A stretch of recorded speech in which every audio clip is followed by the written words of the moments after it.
গাছ না চাইয়া আমি ওসমানের সমস্ত সম্পত্তি যদি চাইতি, আমার জিন্দেগীর সব সময়টা যদি তোর পিছনে গোলামও খাটা লাগতো, তাহলে আমি এই খেজুর গাছ তোর কাছ থেকে নিতাম। খেজুর গাছটার দলিলটা নিয়ে ওসমান দৌড়ে যায়, নবীর হাতে দলিলটা দিয়ে, কাগজটা দিয়ে বলে, নবী দেখেন এখনো মাগরিব হয় না, এই নেন গাছের দলিল। আল্লাহর নবী দলিলটা পাইয়া ডাক দিয়ে বলে, ওসমান তুমি গাছ কিনে নিয়ে আসো নাই, জান্নাত কিনে নিয়ে আসছো। ও আমার ভাইয়েরা, আমার বন্ধুরা রে, এই আবু আব্দুল্লাহ আনসারীর মতো এত বিপদে তো আমরা কেউ নাই, ঠিক কিনা জোরে বলেন? আমাদের ঘরে কাপড়ও আছে, সময়ও আছে, সব কিছু আছে, তারপরও কেন ভাই, কেন বোন, কেন মা, কেন বৃদ্ধ বাবা তুমি নামাজ পড়ো না, নামাজ ছেড়ে দেন? মারা কি যাইবেন না? আর একদিন যদি মারা যান, কবরের ভিতরে কি জবাব আল্লাহর দরবারে দিবেন? আপনাদের এই আমতলির ঘটনা আমাদের কাছে একজন বলেছিল, একদিন বলে, হুজুর একজন মহিলার 3টা মাত্র বাচ্চা, একটা বড় ছেলে, তারপরে মেয়ে ছোট, একটা 7-8 বছরের বাচ্চা, সুখে শান্তির সংসার।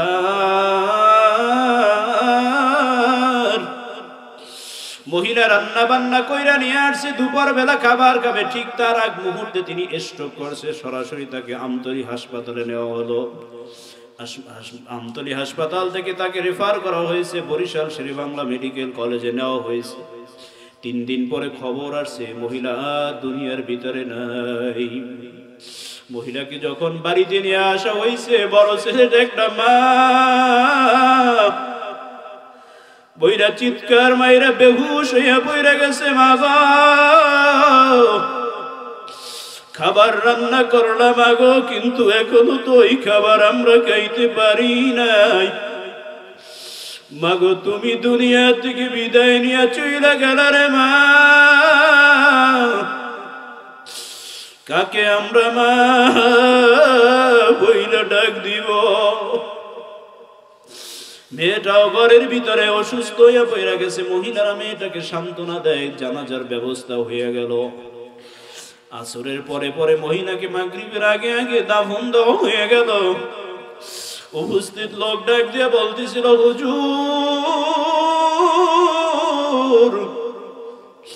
মাগরিবের নামাজ পড়িয়ে আমরা সবাই বাড়িতে গেলাম। পুরুষেরা বড় ছেলেটাকে বুঝাইতেছে, মহিলারা মেয়েটাকে বুঝায়। হঠাৎ করিয়া কিছুক্ষণ পরে একজন ডেকে বলে, ছোট বাচ্চাটাকে পাওয়া যায় না। কেউ কেউ ডেকে বলে, হয়তো বা বাচ্চা মানুষ কিছু বোঝে না, বাহিরে বাচ্চাদের সাথে খেলাধুলা করে, একটু খোঁজ নিয়ে দেখো। যখন খোঁজ নেওয়ার জন্য বাহিরে যাওয়া হলো, দেখে না সব বাচ্চাদের দেখা যায়, কিন্তু ওরে দেখা যায় না। কৌতূহল বাইরা গেল, সবাই চতুর্দিকে বিভিন্ন ঘরের ভিতরে খোঁজাখুঁজি করে। খুঁজতে খুঁজতে খুঁজতে খুঁজতে খুঁজতে খুঁজতে গিয়ে দেখি বাড়ির পিছনে বাগানের ভিতরে ওর মায়ের কবর। ওই অন্ধকারের ভিতরে ছোট্ট বাচ্চাটা কবরের উপরে ডেকে ডেকে বলে, মা গো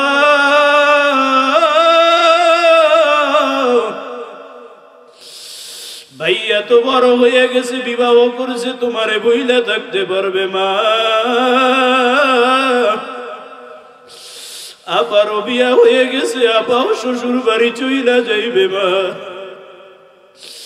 ও মা বলো মা, আমি কার সাথে থাকবো মা? কে আমারে খাওয়াইয়া দিবে? কে আমারে কুলে নিয়ে ঘুম পাড়াইবে মা? কে আমারে আদর করবে? কে আমারে মাথায় তেল পানি দিয়া দিবে মা? উপস্থিত লোকেরা বলে, হুজুর এই ছোট্ট বাচ্চার কান্না দেখি আমরা কেউ সহ্য করতে পারি নাই। ভাইজান, এরকম দুনিয়ায় অহরহ মানুষ মারা যায়। এই যে গত বছর না জানি তার আগে আমাদের বরগুনার লাইনের একটা লঞ্চে আগুন লাগছিল। বেশিরভাগ মানুষ আমাদের বরগুনার মানুষ মারা গেছিল। আমরা কিছু ওলামায়ে কেরাম মিল্লা কিছু মানুষের মৃত্যু, মানুষের খোঁজ খবর নিতে গেছিলাম। এক বাড়িতে গেলাম, ওই লোকটার একটা মাত্র সন্তান, একটা মাত্র ছেলে, ওনার কোনো খোঁজই পাইল না, লাশই পাইল না। মা ছেলের জন্য মুরগির ডিম খায় না, মুরগির ডিম জমায়া জমায়া রাখে। আমরা যখন বাড়িতে গেছি, পুরুষ লোকটা একটা হাজি অথবা একটা কোনো কিছুর ভিতরে কতগুলা ডিম নিয়ে আসছে, বলে হুজুর এই ডিমগুলো আপনারা নিয়ে যান। আমরা বললাম ভাই এই ডিম দিয়ে আমরা কি করব? বলে হুজুর এই ডিম দেখে আর ওর মায়ের কান্না হাউমাউ হাউমাউ করে বাড়তেই থাকে। একটা মাত্র সন্তান, একটা মাত্র ছেলে, এই ছেলের জন্য ডিমগুলি তিনি জমাইতেছিল। আজকে ছেলেও নাই, ডিমও তিনি কাউরে ধরতে দেয় না। আমার ছেলেও গেছে, আমার স্ত্রীও পাগল পারা, আমার ঘরের ভিতরে এখন শান্তি বলতে কিছু নাই। কাজী বাজারেরা, এই দুনিয়া কতদিন, কয়দিন আর এই দুনিয়ার ভিতরে থাকবেন? একদিন তো কবরে চইলা যাওয়া লাগবে রে মুমিন। কবরের ভিতরে যখন যাওয়াই লাগবে, সেই কবরে দুনিয়ার একটা মশায় কামড় দিলে তোমার সারা রাত্রি ঘুম হয় না। এই সামান্য রৌদ্রের তাপ তুমি সহ্য করতে পারো না। ফ্যান চালাও, এসি চালাও, কত ঠান্ডা পানি পান করো রে যুবক। কিন্তু ভাইও কবরে তো এসিও নাই, ফ্যানও নাই, মশারিও নাই। গুনাহ নিয়ে যদি কবরে যাও, যে আগুন আমার মাওলা তোমার জন্য বানায় রাখছে, গুনাহগারের জন্য বানায় রাখছে, ওই আগুন নিবানের জন্য তো দুনিয়ার কোনো পানিও কাজে আসবে না। কাজী ভাই, ওই মাহফিলের পক্ষ থেকে আমি আপনাদের কাছে অনুরোধ কইরা বইনা যাই, আজকে মাহফিলের ভিতরে আসছেন, আজকে থেকে পাক্কা ঈমানের সাথে, ইরাদার সাথে নিয়ত করবেন, হুজুর জীবনে যা করছি আল্লাহ যেন মাফ করে দেয়। সামনের জীবনে যতদিন বাইসা আছি 5 ওয়াক্ত নামাজ কেউ ছাড়বো না। তবে মনে রাখবেন, শয়তান কিছু পাশে বসে বসে সব সময় ওয়াসওয়াসা দিতেই থাকে, এখন না আর একটু পরে, এখন না আর একটু পরে। শয়তানের এই ওয়াসওয়াসাকে তোয়াক্কা না করিয়া, শয়তানের এই ওয়াসওয়াসা দূরে ফেলাইয়া, কে কে রাজি আছো আমার মাওলারে দুইটা হাত তুলে জায়গায় দেখে দাও। আয় আল্লাহ, আসমান থেকে একটু তাকায় দেখেন রে মালিক, আমরা ওয়াদা করতেছি জীবনে আর নামাজ ছাড়বো না রে আল্লাহ। পিছনের জিন্দেগিতে যদি কোনো ভুল ত্রুটি কইরা থাকি আল্লাহ তুমি মাফ করে দিও। সামনের জীবনে ওয়াদার উপরে তুমি আমাদের ইস্তেকামত থাকার তৌফিক দিয়ে দাও। আমিন বইলা হাত নামান। আমিন। ওয়া আখিরু দাওয়ানা আলহামদুলিল্লাহি রাব্বিল আলামিন। হুজুর আসছে, হ্যাঁ 10টা আসার কথা না, তো আরো মনে হয় যেন কি করছি, বেশি করে ফেলছি।